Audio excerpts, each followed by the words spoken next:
ہم اپنی اولاد سے مخلص ہوتے ہیں، ہمارا اپنی اولاد کے معاملے میں رویہ بڑا خوبصورت، اور ہمارا دل اپنے بچوں کے بارے میں بڑا صاف ہوتا ہے۔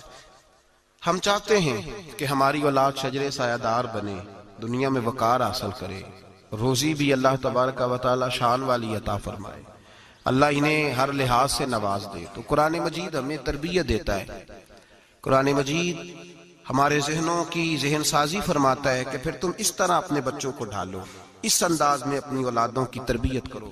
اللہ تبارک و تعالی نے ارشاد فرمایا وَإِذْ قَالَ لُقْمَانُ لِابْنِهِ، جب حضرت لقمان نے اپنے بیٹے سے کہا، وَهُوَ يَعِظُهُ، اور وہ اپنے بیٹے کو نصیحت کر رہے تھے، سب سے پہلے انداز کیا اختیار فرمایا، یا بنیا، اے میرے بیٹے۔ لفظوں میں حسن دیکھیے، اے میرے۔ ہمیں جب اپنی اولاد سے ناراضگی ہوتی ہے تو ہم ایک خطبہ پڑھتے ہیں، اس خطبے میں اپنی نیکیاں اور اولاد کی نالائکیاں گنواتے ہیں، سمجھانے کا انداز اختیار نہیں کرتے جاہو جلال میں۔ اور بعض اوقات معاذ اللہ تعالیٰ کچھ ایسے بھی لوگ ہوتے ہیں جو گالی بھی دیتے ہیں، سخت سست بھی کہتے ہیں، لفظوں کی حرمت کا پاس نہیں کرتے، اور وہ خطبہ وہ آدھے گھنٹے کا ہو، 25 منٹ کا ہو، وہ دے کے ہم نکل جاتے ہیں، ہم نے بڑا ستایا ہے تم نے۔ لیکن ہم کسی موقع پر بھی اس پھول کو جڑی بوٹی سے علیحدہ کرنے کی کوشش نہیں کرتے۔ ہم جو انداز ہونا چاہیے وہ انداز ہم اختیار۔ کب ایسا ہوا ہے کہ ہم نے بچے کو بلایا ہو، اس کو اپنی شفقت کی چادر کے نیچے بٹھایا ہو، پھر اس کو ہم نے نصیحت کی ہو؟ اور اگر ہم کبھی نصیحت کرتے بھی ہیں تو وہ دنیا داری کی نصیحت ہے، وہ مال دولت جمع کرنے کی نصیحت ہے، وہ زمانے میں اونچا مقام پانے کی نصیحت ہے۔ حضرت لقمان اپنے بیٹے کو نصیحت کرتے ہیں تو کہتے ہیں یا بنیا، او میرے بیٹے کا لفظ حسین جملہ۔ اللہ کے رسول صلی اللہ علیہ وسلم نے فرمایا اکریموا اولادکم، اپنی اولاد کی عزت کیا کرو، اپنی اولاد کی، ذرا بول کے بتائیے گا، اولاد کی، کس کی؟ کون عزت کرے؟ ماں باپ کس کی عزت کریں؟ بیٹا جی کہہ کے پکارو، میرا بیٹا کہہ کے پکارو، ان کو وقار دو، ان کو عزت دو۔ اولاد کے لیے تو خیر اصول ہے کہ اولاد عزت کرے گی، اس کے لیے تو کہہ دیا کہ ماں باپ جنت بھی ہیں، تیری دوزخ بھی ہیں، لیکن ماں باپ کو بھی حکم ہے کہ بچوں کے لیے اعزاز کے جملے استعمال کرے۔ ہمہ وقت کا ڈانٹنا، ہمہ وقت کی تلخی، یہ مناسب نہیں ہے۔ ان کے لیے عزت کے جملے استعمال کرے۔ یا بنیا، اے میرے بیٹے، پہلا درس کیا دیا؟ فرمایا لا تشرک باللہ، بیٹے اللہ کے ساتھ شرک نہ کرنا۔ کیوں؟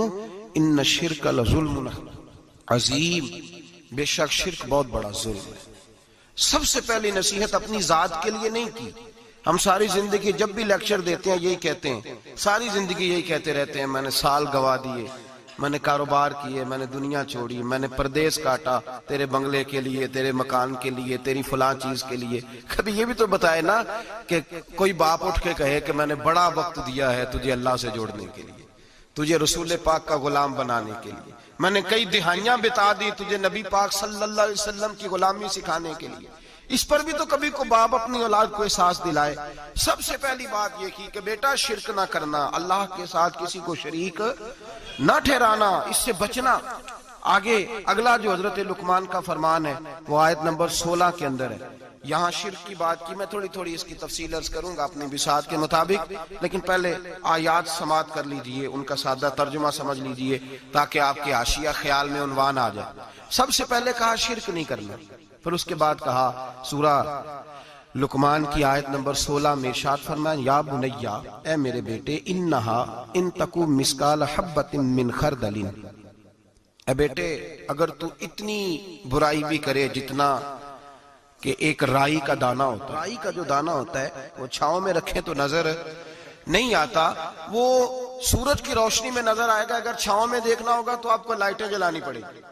تو حضرت لقمان اپنے بیٹے کو نصیحت کرتے ہیں، کہتے بیٹے اگر تو رائی کے دانے کے برابر بھی گناہ کرے اور پھر وہ گناہ اس طرح ہو فَتَكُنْ فِي صَخْرَةٍ أَوْ فِي السَّمَاوَاتِ أَوْ فِي الْأَرْضِ، چاہے رائی کے دانے کے برابر گناہ ہو اور پہاڑ میں چھپا ہو یا زمین اور آسمان میں چھپا ہو تو کیا ہوگا؟ اپنے بیٹے کو سمجھا رہے ہیں، کہتے ہیں یاتی بہ اللہ پھر بھی اس کو نکال کے لے آئے گا۔ تو یہ نہ کہنا کہ میں کو پاپی ہوں، میں نے کو بینک لوٹے ہوئے ہیں، میں نے کو قتل کیے ہوئے ہیں؟ فرمایا رائی کے دانے کے برابر بھی اپنے بیٹے کو کہہ رہے ہیں، رائی کے دانے کے برابر بھی اگر تو نے گناہ کیا تو اللہ اسے بھی لائے گا، اور رائی کے دانے کے برابر ہو، پھر چٹان میں چھپا ہو یا زمین و آسمان میں چھپا ہو، اللہ پھر بھی اسے نکال کے لے آئے گا، اس لیے کہ ان اللہ لطیف خبیر، بے شک اللہ باریک باتوں کا جاننے والا ہے۔ فَمَن يَعْمَلْ مِثْقَالَ ذَرَّةٍ خَيْرًا يَرَهُ وَمَن يَعْمَلْ مِثْقَالَ ذَرَّةٍ شَرًّا يَرَهُ۔ اگر تو ذرے کے برابر نیکی کرے گا تو اللہ تجھے اس کا اجر عطا فرمائے گا، اور اگر تو ذرے کے برابر گناہ کرے گا تو اللہ قیامت میں وہ بھی تیری آنکھوں کے سامنے لائے گا، اس کا بھی حساب ہوگا۔ تو فرمایا بیٹے اللہ باریک باتوں کا جاننے والا، یا بنیا، اے میرے بیٹے، اقم الصلاۃ، نماز قائم کر۔ بیٹے نماز بس کافی ہو گیا؟ کہا نہیں، اب اور آگے بڑھ، وَأْمُرْ بِالْمَعْرُوفِ، لوگوں کو بھی نیکی کا حکم دے، وَانْهَ عَنِ الْمُنْکَرِ، اور لوگوں کو بری باتوں سے منع کر، اور جب تو یہ کام کرے گا پھر لوگ تجھے ستائیں گے۔ ہو ہی نہیں سکتا کوئی حق بات کرے اور لوگ اس پہ تان و تشنیع نہ کرے، یہ ہو ہی نہیں سکتا، یہ ممکن ہی نہیں۔ فرمایا جب تو نیکی کا حکم دے گا اور برائی سے روکے گا تو پھر کیا ہوگا؟ تیرے اوپر مصیبت آئے گی، اب تو نے کیا کرنا ہے؟ پھر تو نے اس آنے والی مصیبت پر صبر کرنا ہے۔ بے شک یہ بڑی ہمت کے کام ہے، یہ بڑی دنائی کا کام ہے، دلیری کا کام ہے، اتنا آسان ہے ہی نہیں، بڑے حوصلے کا کام ہے۔ جسے زندگی ہو پیاری وہ یہیں سے لوٹ جائے، میرے قافلے میں شامل کوئی کم ظرف نہیں ہے، یہ ہمت کا کام ہے، آسان ہے ہی نہیں۔ آگے کیا ارشاد فرمایا، بڑی میرا دل کرتا ہے بڑی توجہ سے سنیں ان آیات کو، بڑی کہ آگے ترتیب کیا لگائی ہے۔ حضرت جناب سیدنا لقمان کیا کہتے ہیں؟ نماز پڑھ، دوسروں کو نیکی کا، برائی سے منع کر، اور یہ جب تیرے اوپر ان کاموں کی وجہ سے مصیبت آئے تو اس پر اس لیے کہ یہ جو کام ہے نا عزم الامور، یہ بڑی ہمت کے کام ہے۔ بس کروں ابا جی؟ فرمایا نہیں اور بھی کچھ کر۔ کیا؟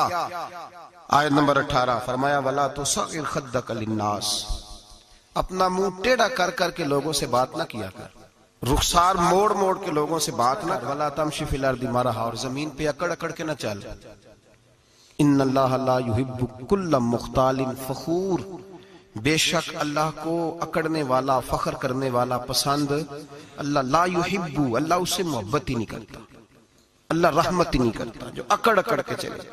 اس طرح نہ کر تو پھر کیا کروں؟ آیت نمبر 19 شروع ہو گئی، وَقْصِدْ فِي مَشْيِكَ، درمیانی چال چل، وَغْضُضْ مِنْ صَوْتِكَ، اپنی آواز پست رکھ، اپنی آواز جو اعلیٰ ظرف ہوتے ہیں ہمیشہ جھک کے ملتے، سراہی سرنگوں ہو کر بھرا کرتی ہے پیمانے، اس طرح کر کے تو درمیانی چال چل اور اپنی آواز کو وَغْضُضْ مِنْ صَوْتِكَ، اپنی آواز کو پست رکھ، اس لیے کہ اِنَّ أَنْكَرَ الْأَصْوَاتِ لَصَوْتُ الْحَمِيرِ، اللہ کو جو آواز سب سے ناپسند ہے اور سب سے بری آواز ہے وہ گدھے کی آواز ہے۔ چلا چلا کے نہ چل، تو ضدی ہو گیا تب شور نہ کر، یہ تربیت ہے اپنی اولاد کے لیے۔ سب سے پہلے ارشاد فرمایا جا رہا ہے کہ تو نے شرک نہیں کرنا۔ شرک بھی دو قسم کا ہے، ایک تو شرک وہ ہے کسی نے اللہ کی ذات میں شریک بنا لیا کہ یہ بھی ساتھ شریک ہے، اور ایک شرک اصغر ہے، ریاکاری، دکھلاوا، نماز اللہ کی پڑھنی، دکھانا بندوں کو۔ مسجد میں پیسے کس کی رضا کے لیے دینے ہیں؟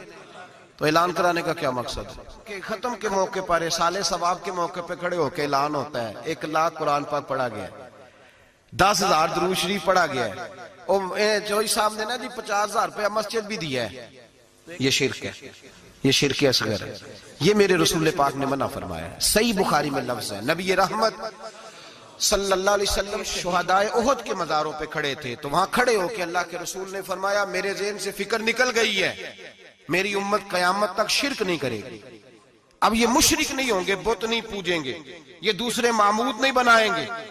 تو حضور فکر کس بات کی ہے؟ فرمایا یہ ریاکاریاں کریں گے، دکھلاوے کریں گے، تصنع بناوٹ کریں گے، یہ اللہ کی عبادت میں اوروں کو شریک ٹھہرائیں۔